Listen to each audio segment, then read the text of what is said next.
everyone, this is Amanda Cavanaugh. Sorry I couldn't make it to class tonight, but I figured that I would film myself in order for you all to see the research that I have been doing throughout the course of the year. And my research details primarily inquiry-based instruction. So I have entitled my project, The Effectiveness of Inquiry-Based Instruction in a Secondary Classroom Setting. The first thing I want to start off with is going over the problem statement. And for this research, I had multiple problems that I was looking for answers for. The first one is the title of my project. So how effective is the use of inquiry-based instruction in a secondary classroom setting? I am a high school teacher at South Windsor High School, and I primarily teach juniors and seniors, but I have one section of 9th grade modern world history. And we'll get into this later, but that is my primary population of the research that I chose to use. The second question that I had is, what is inquiry? Because people tend to define it differently. So through this research, I had to come up with a working definition.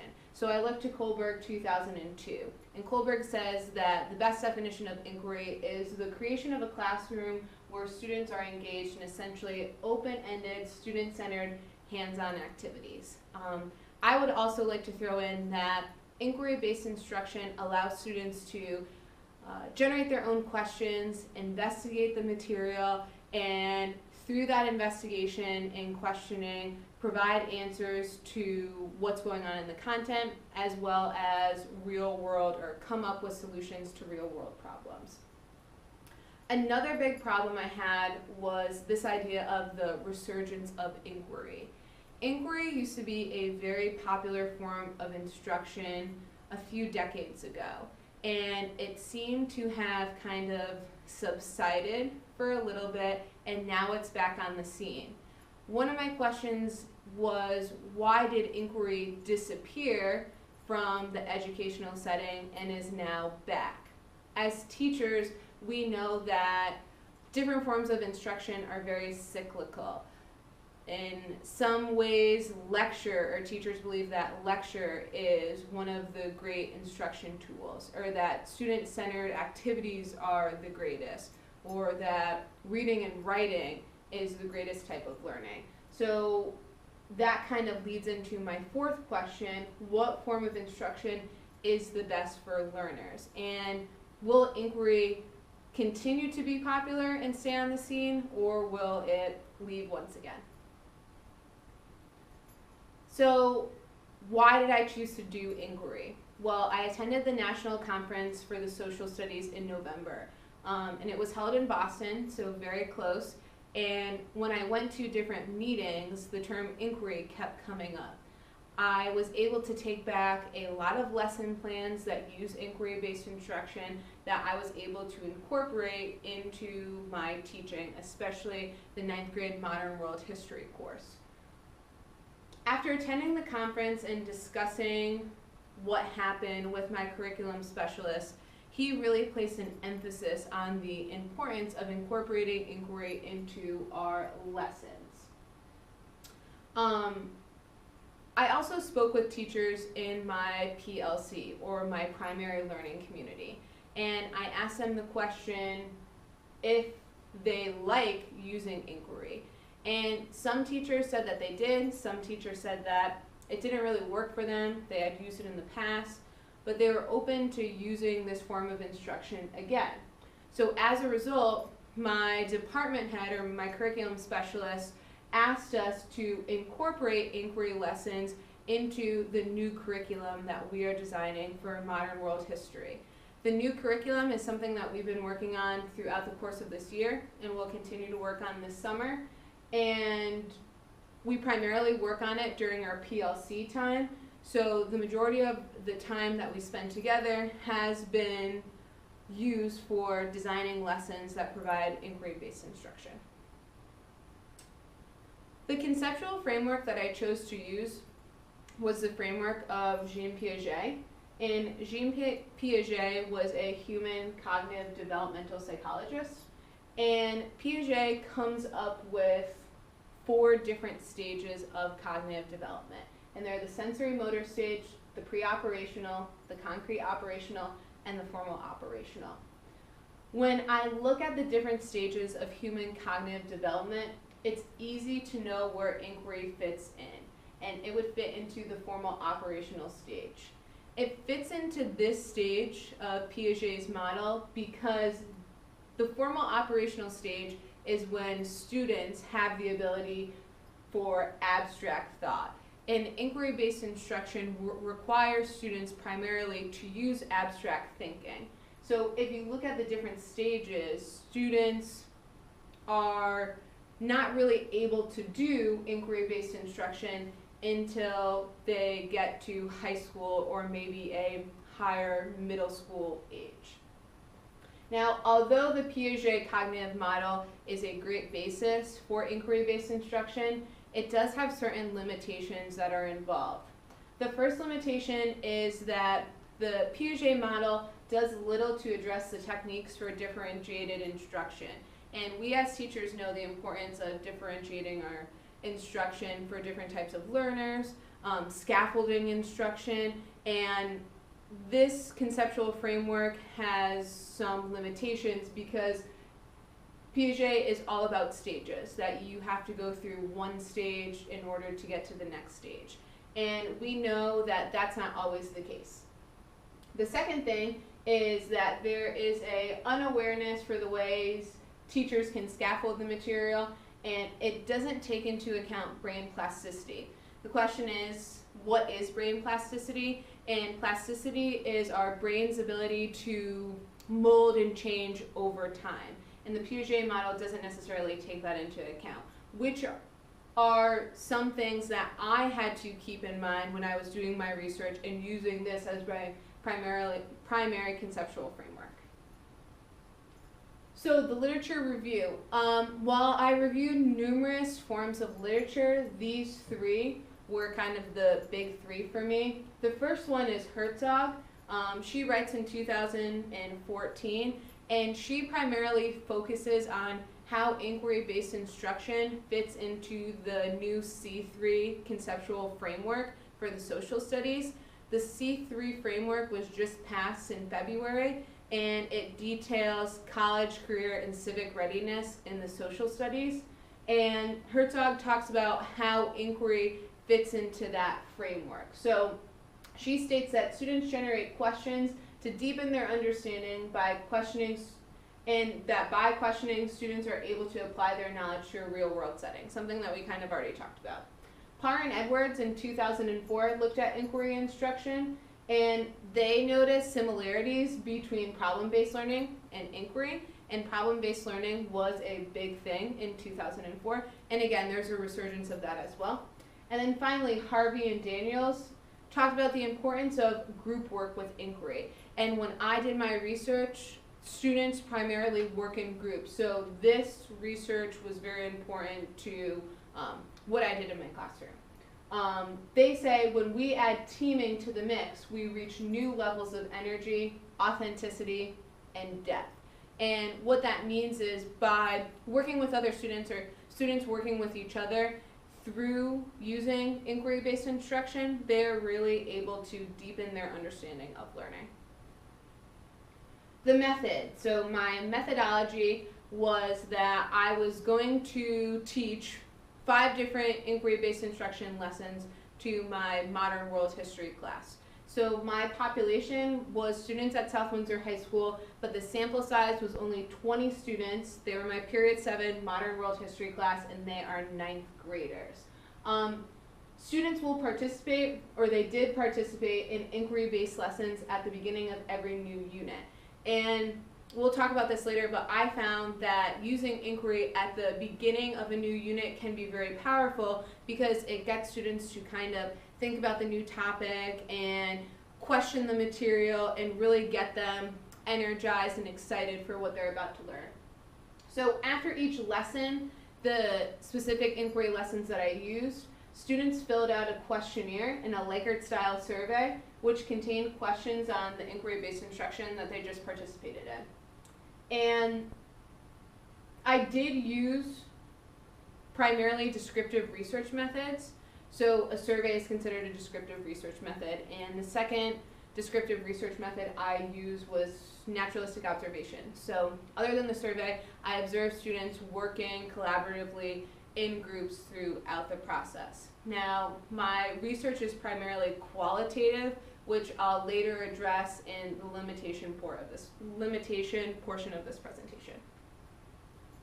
So my analysis, what I saw. Through naturalistic observations, students collaborated with each other in a positive way. They primarily stayed on task. I always have those one or two students in my class that you really need to maybe use proximity to keep them on task or to remind them a little bit. But for the most part, students were active in their learning.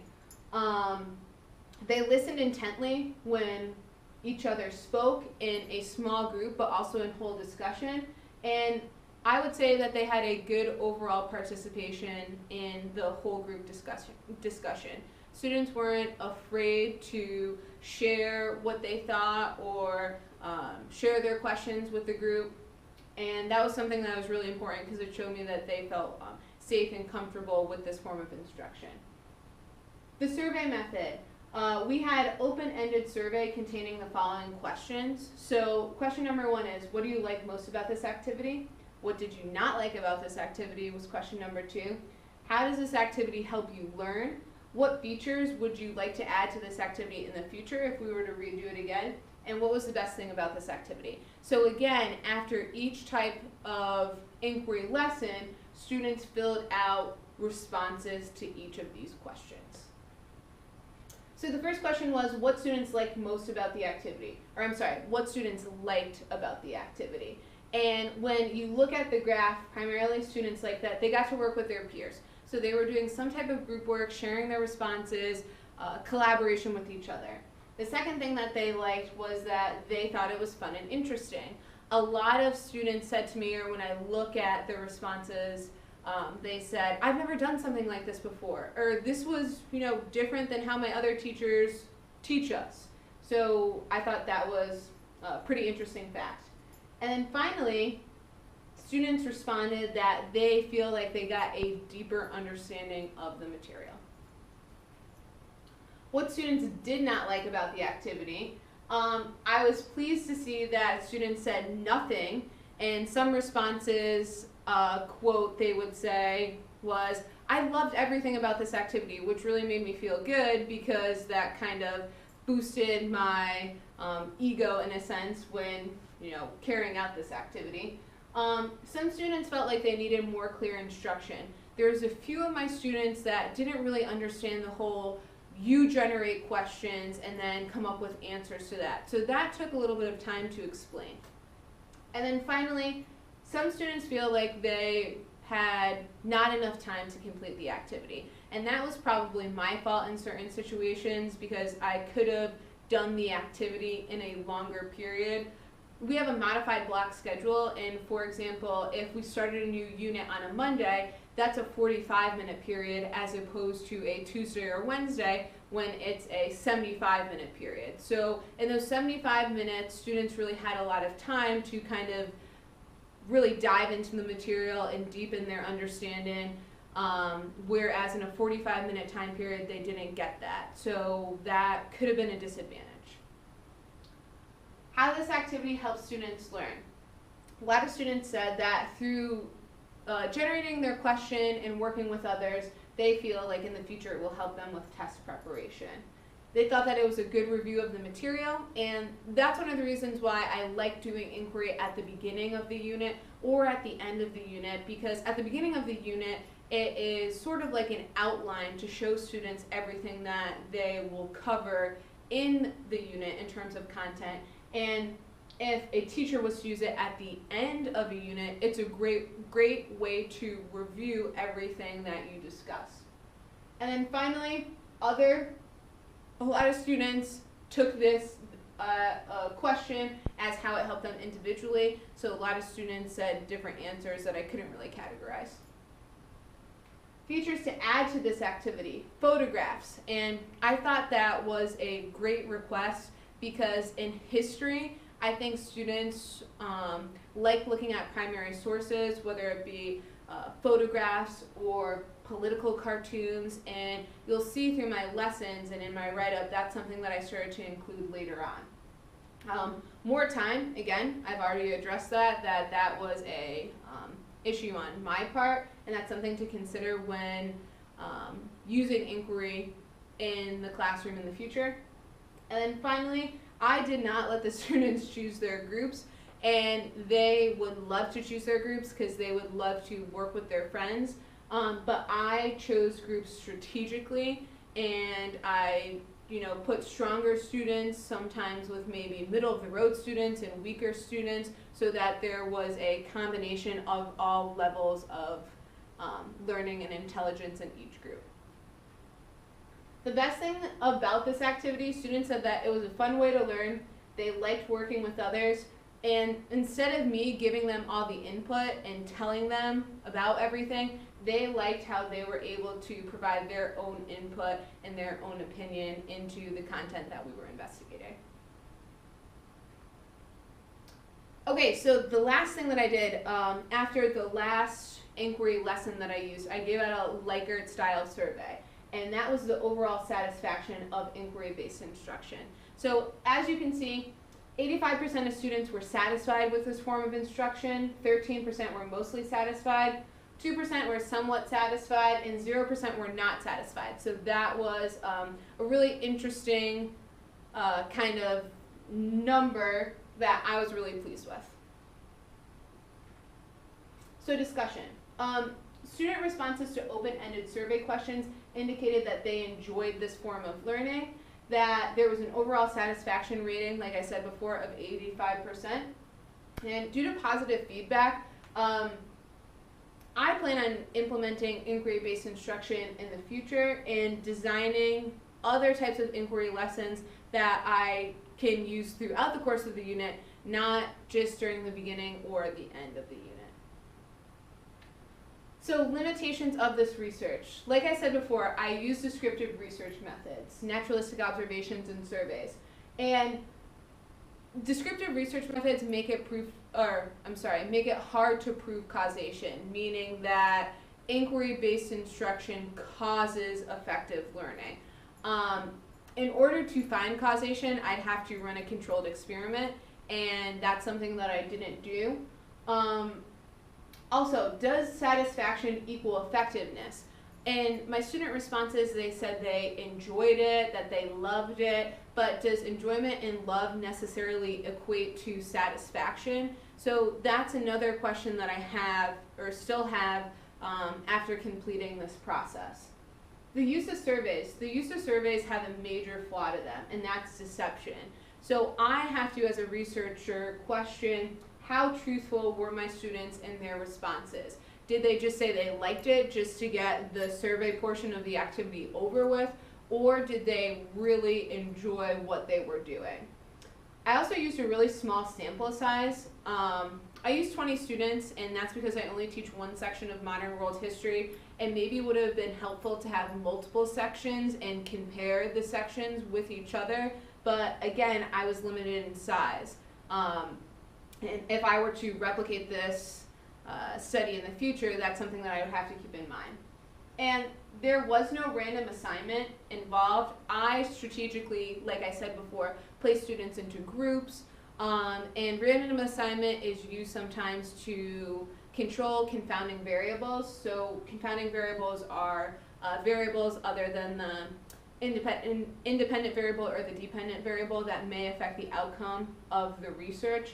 And there's always going to be confounding variables that you can't control, but if I were to randomly assign students, have them pick names out of a hat or roll a dice as to what group they would be in, I think that maybe it could have affected the study in a different way.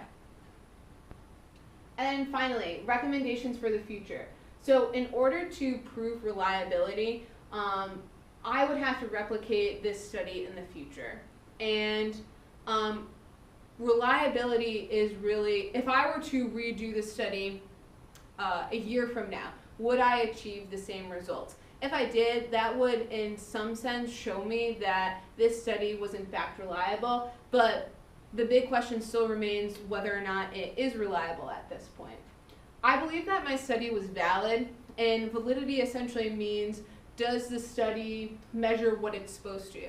Do I think that it measured the effectiveness of inquiry? Yes, but like I said before, does satisfaction necessarily equate to effectiveness?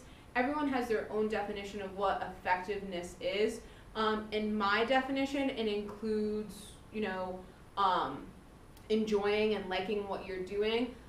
When I look at test scores, I think that students did well, and that's something I really didn't talk about in this research. But again, everyone has a different definition of effectiveness, so that's still a question to keep in mind. Like I mentioned before, a larger sample size is definitely needed for the future, and I wouldn't be opposed to trying an experimental method such as a quasi-experiment or a controlled experiment in order to yield some type of cause and effect relationship.